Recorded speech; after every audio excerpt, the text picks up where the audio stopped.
Ini shortcutnya ya. Kalau kita sudah bisa merasakan bahagianya orang lain, kita sakti. Bawa minta apa aja. Kalau sudah merasakan. Iya, tapi harus satu itu ada syaratnya. Jadi kayak orang bilang amin, amin itu ada syaratnya, itu bukan gratisan. Semata-mata amin itu mengharapkan jatuh dari atas gitu ya. Ada. Pertama, bersih lahir dan batin. Ini Pak Mahfud luar biasa. Ketahuan filosofisnya agamanya Pak. Tidak ada iri dan dengki. Itu harus hilang semua. Nah, kalau udah bisa begitu, kita bisa kayak hidupnya dituntun aja. Saya bisa memanggil Bapak tanpa saya telepon. Gitu ya? Dulu. Oh, sih. Nah, itu harus dipelihara terus tadi. Sampai ya dengan kaidah ajaran beliau juga, ya, Senin Kemis, tahajud, sholat, lima waktu terus. Tapi sholat itu kalau masih ada iri dengki, masih ada tidak bersih lahir batin, mau cengking 15 kali, 20 kali, nggak tembus tuh padang asal. Jadi harus bersih betul. Misalnya ada teman saya kuliah, saya nggak bisa karena belum bisa bayar kuliah karena diputus. Waduh seneng ya dia, itu masih iri. Tapi kita harus dibalik, waduh seneng, saya ikut seneng dia bisa sekolah. Sampai begitu Pak? Oh ya, itu dilatih. Tinggi. Latihan itu. Ada proses apa yang Pak Basuki rasakan ketika kuliah di Amerika? Karena dari cerita Pak Mahfud tadi kan, ini ada lagi yang mengerikan. Karena saya kan nggak bisa membayar asuransi. Nah, itu kan di sana harus punya asuransi. Jadi dari sekolahan, dari Colorado State selalu minta saya, mana asuransimu, mana asuransi.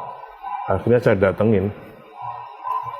Mana asuransi bos? Kamu nggak boleh mereka. Saya punya asuransi. Mana? My insurance is my God.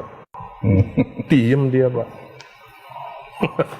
Jadi sampai begitu perjuangan saya. Ya. Dan itu begitu mendalamnya berarti Bapak menghayati itu ya. Itu namanya yang keluar sebagai power loh itu Pak. Yang tadi keluar dari mulut Bapak itu sebagai power untuk karena betul-betul dirasakan.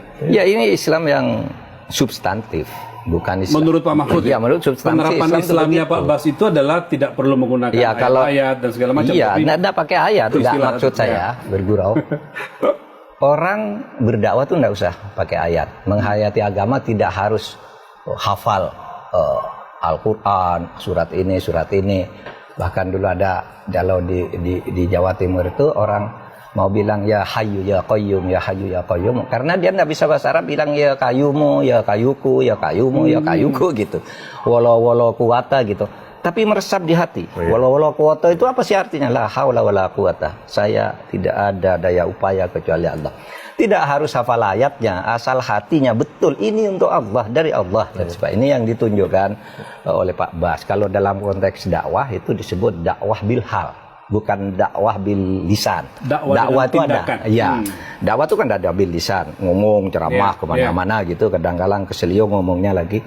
Kemudian ada bil hal, nggak usah ngomong tapi tindakan. Itulah beragama yang substansi. Dan Pak Basuki menerapkan itu dengan pakai formalisme. Beliau hidup dengan dakwah bil hal berarti ya. Iya.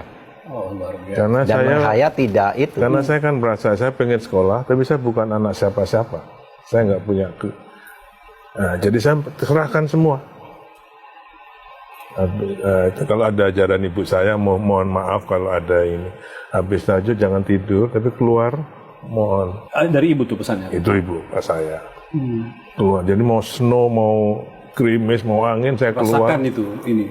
Komunikasi berdoa ya Allah, saya pengen sekolah. Gitu. Saya pengen sekolah. Lalu menyebut ibu gitu Bapak ya? Mengenang ibu, menyebut ibu ya. Tapi satu ketika itu sebelum teman-teman saya ini, mohon maaf, ini hanya sharing, ya mohon maaf. Begitu begini kok ada yang datang gitu ya, senyum gitu. Saya bilang saya mau sekolah. Gitu. Setengah indigo juga. Terus hilang kan? Paginya saya diajak pergi sama teman saya, bilang no, saya belum waktunya senang-senang. Di situ saya senang sekali. Ketika menyaksikan dia bisa pergi dan Pak Bas. Iya. Setelah malamnya dapat itu. Saya dadain, enggak, kamu silahkan. Saya belum waktunya. Waktu itu saya ingat masih puasa. Saya lari keluar rumah, aku senang banget. Kenapa? Itu nganterin mereka. Nah, sejak itu, Pak. Ini jarang-jarang kita mendengarkan langsung sisi religiusitas seorang Basuki Hadi Mulyono, Pak Mahfud. Saya Pak Mahfud udah kenal itu. ya, saya diundang ceramah Ramadan ya di rumah Bapak. Oh, ya? Keluarga Pak Basuki, Bu Basuki, anak-anak, dirjen-dirjen, pegawai kumpul di rumah beliau. Saya ceramah Ramadan di rumah. Artinya penghayatan keagamaan itu tidak harus tunjukkan, ditunjukkan seakan-akan dia ngerti agama, ditunjukkan kayak gitu aja. Ayo kumpul nih Pak Mahfud pengajian gitu, pengajian bergurau di situ tuh. Di rumah Pak Bas. Satu yang kelewatan Pak, masa kenangan indah di Jogja Pak. Yang tadi pertanyaan Pak Mahfud udah jawab, Pak Bas belum jawab. Ketika kuliah ya, Pak, kalau tidak kuliah kan saya ini anak tentara, ibu saya istri anaknya 8, ya kan? Saya anak nomor 4. Jadi semua waktu itu masih sekolah semua. Tapi hebatnya orang tua saya dengan tentara itu semua 8-8-nya sarjana semua. Waktu itu kalau sekarang mungkin biasa, tapi waktu itu kan itu ya susah. Saya kalau ibu saya ngirimin, saya hanya 20.000 per bulan dikasih ibu. Ketika itu. Saya harus hidup. Jadi kadang sekolah itu ya sambil kiriman berontong ya buat sarapan. Itu yang paling berkesan. Iya, jadi saya kira perjuangan. Sekarang makanya kalau saya di PU, anak-anak muda itu pasti saya isi dulu. Sekarang saya di IKN ini juga saya bentuk lagi. Karena anak-anak sekarang mungkin dia lebih pinter, tapi fighting spiritnya itu yang harus dikempur betul. Kalau perlu ya dijemur dulu sana, gitu kan? Kalau di PU. Kalau perlu masukkan training Kopassus dulu Pak Sudah. Kalau di PU sudah. Waktu itu di Kopassus juga. Sudah ya. Saya lihat silabusnya apa, coba lihat 2 minggu ini. Saya bilang ini kayak apa namanya kalau di luar itu apa? Outbound. Outbound aja, coba enggak. Saya telepon danjennya. Training Kopassus. Kerasin lagi saya bilang. Outputnya apa? Bikin mereka sebel sama saya. Karena saya yakin kalau mereka sebel sama saya, 5 tahun pasti dia datang ke saya bilang terima kasih. Diisi. Iya.